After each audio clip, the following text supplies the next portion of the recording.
All right, welcome to the Daily Recap. Ladies and gentlemen, boys and girls, I am live from DC. Well, I'm live to the people that are watching the live stream here.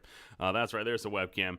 I'm in my hotel room here. As you can see, nice and dark. Not the greatest lighting to work with in here. Actually, I had to close all the blinds here. There's a train, there's a train railway right outside, so it really hasn't been too bad so far, and I don't think it's going to be too bad, but I do apologize if you hear a tree in the background there. A train in the background there. Got a little distracted. Anyways, I am in DC. I finally made it. I left early this morning, 5:30 a.m. local time for me. I actually got about 5 hours of sleep or so, 5-6 hours, so I slept pretty well. Initially, I almost missed my connecting flight, which would have really sucked and would have delayed things even more, but I almost missed it because my first flight was really delayed leaving. I was sitting on the plane. I always hate that. When you're sitting in the plane on the runway and you're just sitting there and they're not updating you at all. You're just literally sitting there. We sat there for 25 minutes, I think it was. So we were about 25, 30 minutes delayed, and I had to run like I've not run in a very long time to actually catch my connecting flight, which was in Detroit, and I just barely made it. The people were like waiting at the door. They saw me come, and they're like, "Come in!" Like, we can't believe you actually made it. We didn't think you were gonna make it. Anyways, point is, I got on, we made it, and I'm now comfortably in my hotel room here in DC. I'm actually staying at a hotel. It's a nicer hotel here, Courtyard Marriott for anyone that cares, but it's about an Uber ride of about, I want to say, about 5 minutes or so to the actual venue, where what's called the Armory, where the Captain's Draft event is going to be at. So obviously that is why I am here in the first place, for the Captain's Draft tournament. I'm super excited to be here. It officially kicks off tomorrow. So, of course, as part of the daily recap today, I figured it would just make the most sense to kind of preview the tournament that is coming tomorrow. Now, we did already preview, we talked about the group stages being announced and went a little bit over the schedule in yesterday's daily recap, but today it's more about, what maybe I personally expect to see happen, and then we'll kind of see how things start playing out come tomorrow, where all the group stage matches are going to be taking place. So, as you can see on the screen right here, these are the Captain's Draft teams. Again, the really fun thing about this format is that it's not only a Captain's Draft tournament. Well, I mean, that is the fun thing about the format. It happens to be a minor, though, is kind of the cool thing. And I remember when we heard about how this was going to be part of the minor system in the upcoming circuit, there was a lot of initial reaction from the community in terms of some seemed unsure. Personally, I loved it. I love seeing different events, and why not have a different format of a tournament that, again, it is only a minor. If we had like half of the minors and majors that were a completely different format, then I think discussion could start about, well, should it really be that way? But being, a couple throughout the season, I think is more than fine. And, definitely big props to Moonduck for willing to not only put this event together, but making it happen, the minor that it is. So, obviously, we got these 8 teams here. I'm super excited for my boys Complexity, of course, but you also got the debut of the new Evil Geniuses squad, Samil at that off-lane position, Fear at the 2, and then, of course, Misery making his debut as the captain and the new 5 position. And then you even have Bulba as a new coach for the team, so I know a lot of people are excited about Evil Geniuses as well. But anyways, you look at the groups right here. We went over yesterday. Personally, I still stand by. I think Group Hippo is the stronger of the two groups. Evil Geniuses, OG, and Complexity.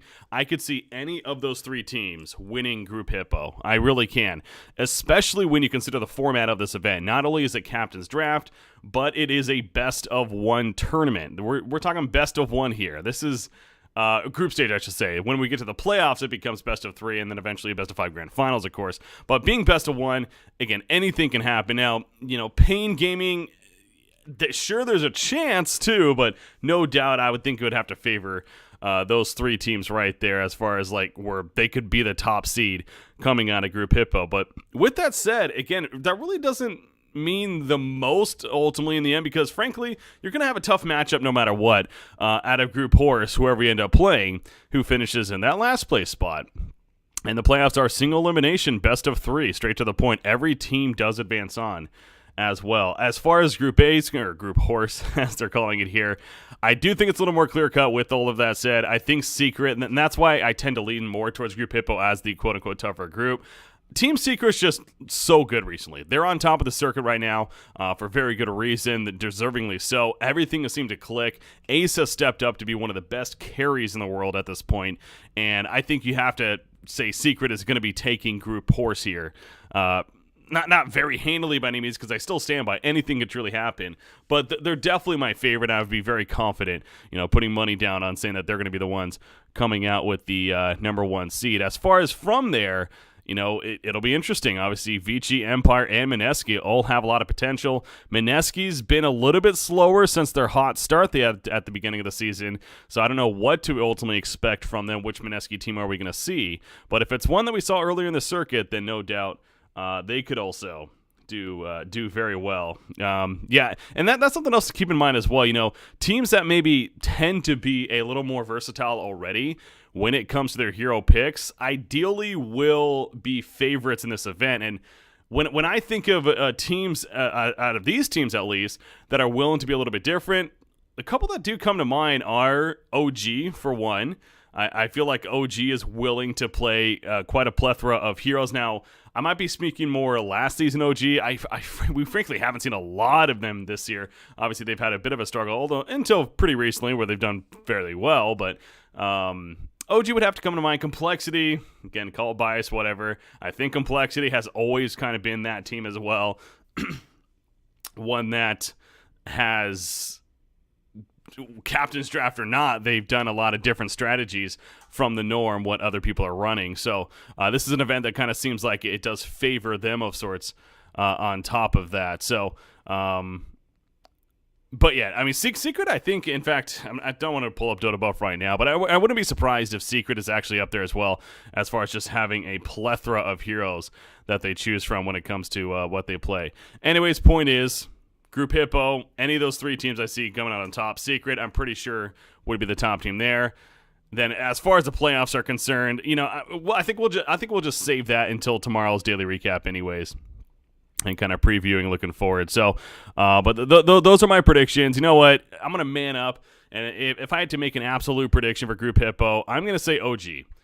Because I feel like if I say Complexity, it's going to be the obvious bias kicking in, and people will just look to that. I'm going to say OG. OG, they are the defending champions after all. They have seem like they've been finally clicking as of late, especially with some recent success, and I would not be surprised to see them as the top dogs out of Group Hippo there themselves. So, Secret and OG, the top two teams. There you go, out of their respective groups, if I had to make predictions right there. Got a nice Facebook message popping up from my dad. Anyways, where was I at? So, yeah, that's Captain's Draft. Obviously, it kicks off tomorrow with the group stages. So, again, really excited about that. And very curious to see what the production and everything is going to be like. I want to head over today, actually, after I'm done recording here. A little bit later on, I'm actually trying to get in contact with them to see if I can head over and, check out the venue, maybe hang out with some of the Moonduck guys, help them if need be as well, but we'll see. And if I do, of course, I'll do my best to post pictures and, even some video content if I can. But Captain's Draft, our first minor of 2018, going to be kicking off soon here. It's not the only bit of news, though, that we need to go over for the daily recap. A couple of other things happening. One being the final team was announced for ESL Katowice, and it's one that you can't be too surprised by. Na'Vi is the final team announced. Na'Vi has been doing very well this year, and this is an event run in the CIS region specifically, so I think it's one that we maybe should have seen coming. When we were talking about this in the previous daily recap, though, I brought up the possibility of maybe a Complexity would have been deserving, but I'm not surprised. I'm not surprised to see Na'Vi, and I do think that they are deserving as well. Again, this does start to kick in the whole argument of like these third-party tournaments with all these points and everything on the line. Should they be allowed to have bias towards certain teams on who they invite? And I still think so. Yes, I mean they still have their business side to look out for, and this is what Valve kind of wanted. Valve didn't necessarily want to take over and create this whole tournament themselves. They wanted to help out the third-party tournaments and kind of come together and try to make it all be part of something together without stepping on too many toes in terms of who they can invite and what they should be allowed to do. So that's where they set the restrictions into place for as the qualifiers go. Each region has to have a qualified team at least. But when it comes to their invited teams and the format even, it's up to the event. It's up to the event, and we've seen that mainly for good so far. I mean, there's been a couple of questionable things. Format's another story. I've talked about that many of times. I think the formats have been pretty so far. Our majors have been pretty lackluster. I guess our one major so far was very lackluster with the format, so I'm hoping these coming majors definitely step it up. Anyways, that's going on a tangent. I don't want this to drag on too long. Point is, Navi, the final team, the 8th and final team announced as your invite for ELSO Katowice. And actually, let me pull that up real quickly if I can. Excuse me. Just to... Really? Oh, you know what? It'd be here. Pulled up just to go over exactly who the 8 invite teams were once again. Yeah, here we go. So it's Virtus Pro, Secret, Liquid, Newbie, Evil Geniuses, Mineski, Vici Gaming, Navi. Again, it's to bring up the interesting point that 2 CIS teams are invited. Again, it is an event in Katowice in that CIS region in Poland there. So, like I said, I'm not too surprised, but it does mean a third CIS team is going to be qualifying on top of that, and Empire, Vega Squadron, etc. They're now, doors are opening up for them especially. So take that how you will, but it's again, I think overall it's deserving, and I definitely don't have too many issues with it, if really any. So final thing to talk about real quickly is a new roster announcement, and this has been an interesting one as far as seeing reaction. VGJ Storm picking up a couple new players. So first off, Ritsu announced that he's leaving the team. This was back in later December, and I was actually at the Perfect World Masters, of course, casting at that event, and I happened to be there with KBBQ, who's the manager of this team, and he was, of course, there as talent as well. And I remember hearing this news from him about Ritsu specifically, and how bummed out he was, and it's completely understandable. Ritsu, a very good player, but I think it was more about they thought they had these 5 players that were going to continue to grind throughout the season, and it just wasn't working out. Ritsu ended up leaving, and then Snake King, I believe, Snake King removed, or I'm not sure if he got removed or if he just ended up leaving as well himself. I guess it would perhaps when he let us know of his decision to leave. Okay, so it looks like Snake King did make the choice to leave himself as well. But as a result of that, they got 2 new players, one being BSJ and the other being Monkeys Forever. So Monkeys Forever, frankly, I've always been a fan ever since he stepped in last season for Complexity. I thought he did very well with the team, honestly.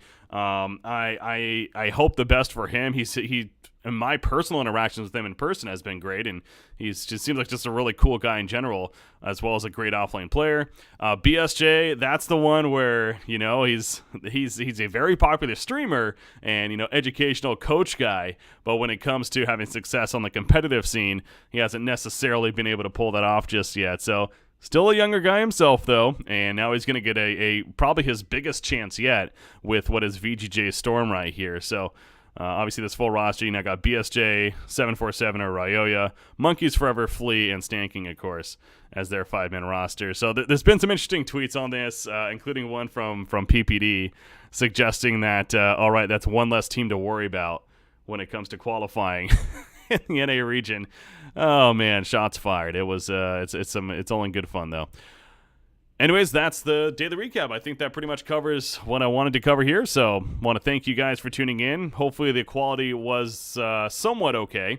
Like I said, I got my travel set up here, so I'll listen this over after the fact and maybe make adjustments for these following daily recaps. But it's going to be fun, guys. I plan to do daily recaps every day here. Again, technically every day through this whole year and so on, whatever may happen. But while I'm at this event as well, I'll make a point to try to do at least, something like I did right here for each day. So Thank you guys for watching, and also if you happen to be listening to the audio only, thank you for tuning in. Follow me on social media at BreakyCPK on Twitch, on Twitter, on Facebook, all over the place, and I'll let you know when these daily recaps come out, as well as any casting that I may be doing on top of that. Also, BreakyCPK.com, my blog site where I post these daily recaps. So thanks once again, guys. We'll see you next time.